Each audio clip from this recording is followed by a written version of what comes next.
I waited in the restaurant parking lot until closing time, where my birth mom worked. When she walked out, we exchanged greetings. I told her there was something serious I needed to share. I apologized for keeping it from her for so long and revealed I was her biological son. Her initial reaction was subdued until I showed her the letter she wrote to me at birth. Immediately, she burst into tears and hugged me tightly. Overwhelmed, she momentarily lost her balance, and I had to support her while we embraced. We sat down inside, had coffee, and shared a slice of pie. We talked for hours into the early morning. She confessed that she had occasionally felt a connection with young men who could have been me but suppressed those feelings to avoid disappointment. She mentioned my biological father, how they had kept in touch in case I ever sought them out. He had struggled with the decision to let me be adopted but hoped I would have a good life. She shared his regret at not leaving anything behind to remember him by. She wanted to know about my life, whether I was happy, if my parents were good to me, and if I had a happy childhood. I assured her I was grateful for the life she helped provide, and we both cried again. The emotional roller coaster was evident. She oscillated between happiness and sadness throughout our conversation. She had hoped I would find her after my 18th birthday, remaining in the same city for that possibility. I waited in the restaurant parking lot until closing time, where my birth mom worked. When she walked out, we exchanged greetings. I told her there was something serious I needed to share. I apologized for keeping it from her for so long and revealed I was her biological son. Her initial reaction was subdued until I showed her the letter she wrote to me at birth. Immediately, she burst into tears and hugged me tightly. Overwhelmed, she momentarily lost her balance, and I had to support her while we embraced. We sat down inside, had coffee, and shared a slice of pie. We talked for hours into the early morning. She confessed that she had occasionally felt a connection with young men who could have been me but suppressed those feelings to avoid disappointment. She mentioned my biological father, how they had kept in touch in case I ever sought them out. He had struggled with the decision to let me be adopted but hoped I would have a good life. She shared his regret at not leaving anything behind to remember him by. She wanted to know about my life, whether I was happy, if my parents were good to me, and if I had a happy childhood. I assured her I was grateful for the life she helped provide,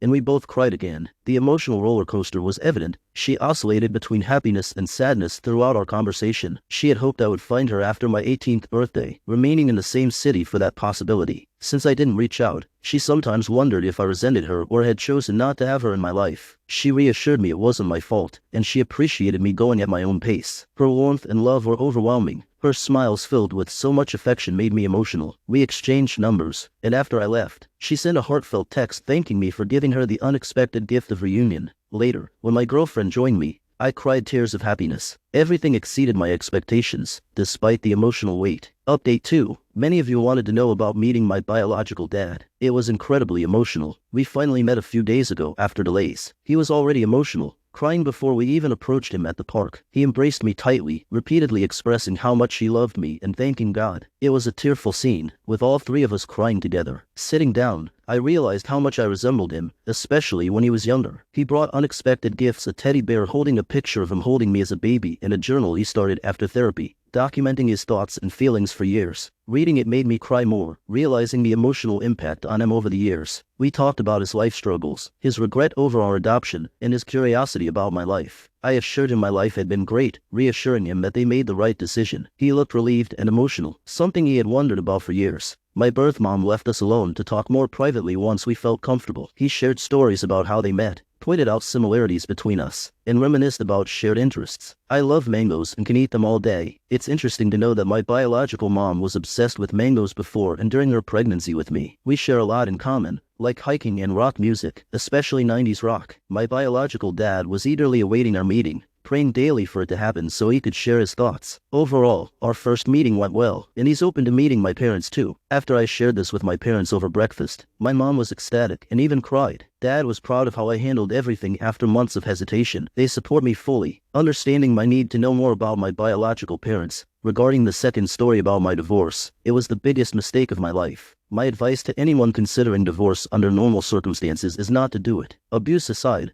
my ex-husband and I were together for 8 years with 4 kids. When I got a promotion, I felt he was holding me back. Resentment grew as our roles shifted, and I pulled away emotionally. I began an emotional affair at work, seeking validation outside my marriage. Despite my husband's efforts, I continued to distance myself until I finally decided on divorce. The initial freedom was liberating, but reality hit hard. I struggled with household chores, work, and parenting alone. My kids grew distant, opting to live with their dad. Eventually, I realized the grass wasn't greener. Despite the support I received online, I faced the consequences of my actions and the impact on my family. When I returned home, he would simply tell me to call if I needed anything and then leave. One night, he took out the garbage and brought it to the curb because it was garbage night, something I had forgotten yet again. He always looked so sad when he had to leave. After a couple of months, my friends convinced me to go on a date. It was supposed to be dinner and a movie, and I was hopeful and excited. However, during dinner, I began feeling overwhelming guilt. It became so intense that I couldn't even bring myself to go to the movie. A week and countless tears later, I found myself sitting on a therapist's couch. I poured out everything that had been happening, starting from the promotion I received at work. The therapist didn't agree with me or the encouragement I had received to consider divorce. I started seeing her once, sometimes twice, and even 3 times a week. The more I talked, trying to prove I was right, the more I began to see how wrong I was. It was truly heartbreaking. I don't think I've ever cried as much in my entire life as I did in that first month with her. After about $2,000 worth of therapy sessions, I came to learn that my ex-husband had his faults, but I realized that mine were much worse. I had done and said so many awful things that I wouldn't want to be around myself. Despite this, he still loved me. I remember vividly the day he asked me, during a meeting with our lawyer, not to go through with the divorce, but I did it anyway, and later I shamelessly bragged about how great it felt. I was so wrong, and now I can see it. A couple of weeks ago,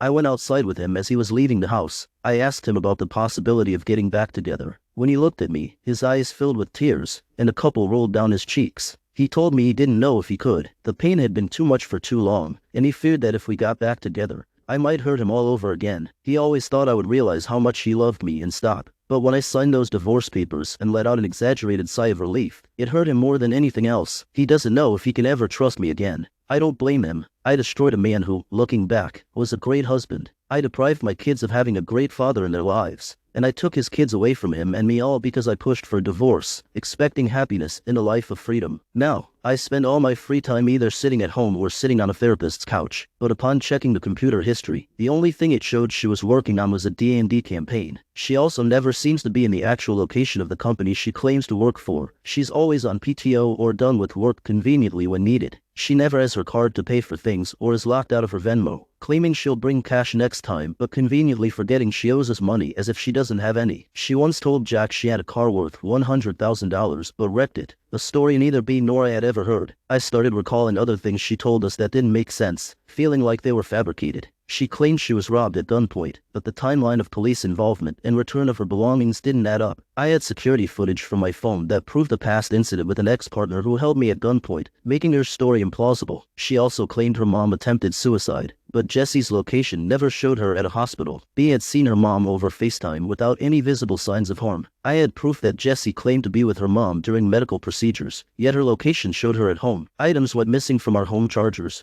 grinders, clothing, and Jessie was quick to blame others, despite having unrestricted access. I messaged her sisters for a photo of her horse, offering support regarding her mom's diagnosis, awaiting their response. B and I planned to confront her, asking her to bring her key fob and our belongings for inventory, ensuring she wouldn't be left alone with our things. Her lies about being a licensed mechanic, her abusive ex-partner claims, and her fabrications about pregnancies and personal losses were enough for us to cut ties. I didn't realize we were the last ones left in the gym. That's when the conversation took a dark turn. One of my friends, whom I'll call F1, started talking about crashing college parties. They'd been doing it for months to meet girls and drink. I hesitated. My parents wouldn't approve. But then F1 mentioned a girl from our school he planned to invite someone I barely knew. He talked about trying to get her into bed for a while and how he planned to slip something into her drink at the party to make it easier. At first, I thought he was joking, but the chilling certainty in his eyes made it clear he wasn't. I excused myself, feeling sick. That night, I convinced myself it was a joke, but days later, in the locker room, F1 showed us pills he planned to use. My blood ran cold as he detailed his intentions to drug her and use a frat boy's room. I couldn't stomach it and walked away, nauseous and bewildered. These were friends I'd known for 15 years. Practically family. I felt betrayed. I cried that night, overwhelmed by what I'd heard. I should have reported them, but loyalty and disbelief held me back. I confronted F1 alone, urging him to reconsider. He brushed me off, mocking my changed demeanor since attending a new school. He even joked about involving me afterward. I snapped. We fought, both suspended. My best friend's callousness shattered me. My parents were disappointed, but I couldn't explain why. After a weekend grounded,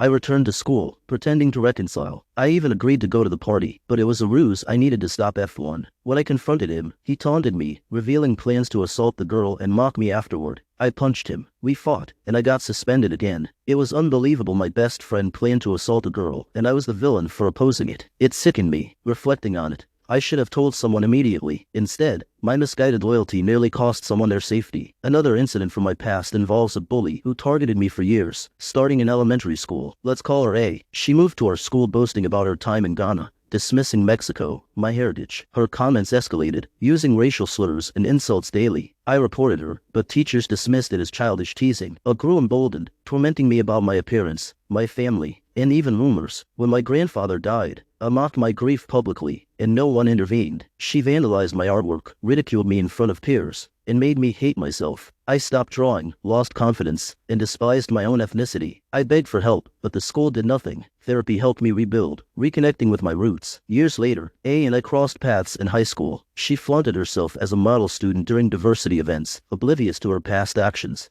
In another incident, a toxic friendship turned violent when I distanced myself. Patricia, once a friend, grew controlling and jealous, stalking me and my activities. She attacked me, cutting my hair and slapping me, accusing me falsely. Despite witnesses, I was suspended. Her lies persisted until evidence emerged, revealing her true nature. Legal action followed, exposing her deception and vindicating me.